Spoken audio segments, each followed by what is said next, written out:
اگلا سوال یہ ہے کہ دین میں کہتے ہیں جبر نہیں ہے.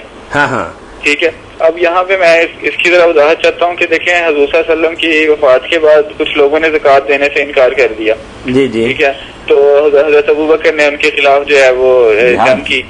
تو پھر اب ہم کیسے کہہ سکتے ہیں کہ بھئی ہم دین میں جبر نہیں ہے، جبکہ دیکھیں اور اس میں بس آپ کا سوال سمجھ گئے. میں سوال جب شروع کرتے سمجھ جاتا ہوں، لمبا نہ کیا کرے کہ وقت تھوڑا.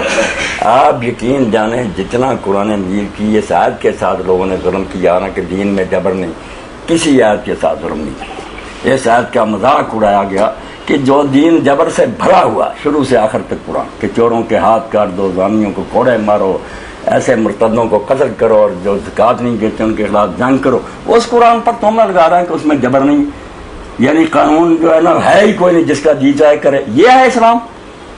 آیت کا مفہوم سر یہ ہے کہ اللہ تعالیٰ نے پیدائشی طور پر لوگوں کو دین پر مجبور نہیں کیا. یہ جو جبر کی نفی ہے نا، اکراہ کی، سن ہے پورا ملک بلکہ سارا جہان کہ یہ اکراہ تکوینی کی نفی کہ پیدائشی طور پر انسان مجبور نہیں کیا گیا نیکی بدی پر، اس کو آزادی ملی ہے نیک بنے. یہ بعد میں اسی لیے تو اس کے لیے قانون بنے، جیلیں اور حوالات پر، کیونکہ یہ پیدائشی مجبور نہیں.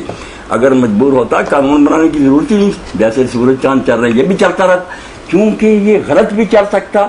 اس کے لیے جبر کی ضرورت پڑی کہ جیلیں بنائی جائیں، پولیس اور فوج بنائی جائے. قرآن نے بھی کوڑے اور فریبے، اور قرآن تو کہتا ہے اس کے لیے جبر چاہیے کیونکہ یہ گمراہ ہو سکتا. ایپ کا معنی یہ صرف کہ یہ تقدیر کی طرف سے مجبور نہیں ہے. دین مجبور تو کرے گا، جو اسلام قبول کرے گا وہ کہ بعد میں کچھ نہیں کرنا میں نے اس پر. ایسا ہو سکتا ایک سے فوج میں بھرتی نہیں ہونا چاہتا نہ ہو، جب ہو گیا اب وہ کیا میں قوانین کی پابندی نہیں کروں، کورٹ مارشل تو ہوگا. تو اس آیت کے بارے میں خدا کے لیے توبہ کریں سب لوگ کہ دین میں جبر ہے. دین جبر سے بھرا ہوا، بالکل تلوار لٹک رہی ہے سر پر کہ جو ایسا کرے گا اڑا دیا جائے گا.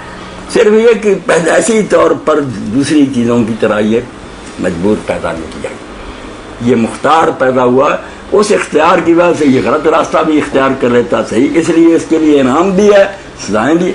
یعنی یہ ثابت کر رہی ہے کہ جبر کی ضرورت اس لیے پڑی انسان کے لیے کہ یہ تقدیر کی طرف سے جکڑا ہوا نہیں تھا. جکڑا ہوا ہوتا تو اس کے لیے بھی کوئی قانون نہ ہوتے، مگر اب اس کے لیے ہیں. یہ آپ کو الکشاف جو ہے امام مشری کی پڑھنی چاہیے. صرف اس نے نقطہ سمجھا، ورنہ لوگوں نے مذاق بنا رہا کہ سارا قرآن و سنت سزاؤں سے بھرا ہوا. کہتے ہیں جبر ہی نہیں ہے، کھیل بنا ہوا. یہاں تو جو شخص نماز نہیں پڑھے گا اس کے لیے بھی 3 امام تو کہتے ہیں سر اڑا دو، قتل. ایک کہتا ہے کہ حد سے دعام کرو، جیل میں بند کرو، روزانہ کوڑے صبح سے شام تک برستے رہے، لہو لہان ہوتا رہے، یا اگلی نماز تو شروع کر دے مر جائے. کون چھٹی دیتا کہ اسلام لے اور بعد میں مزے کرتے رہو. یہ بات واضح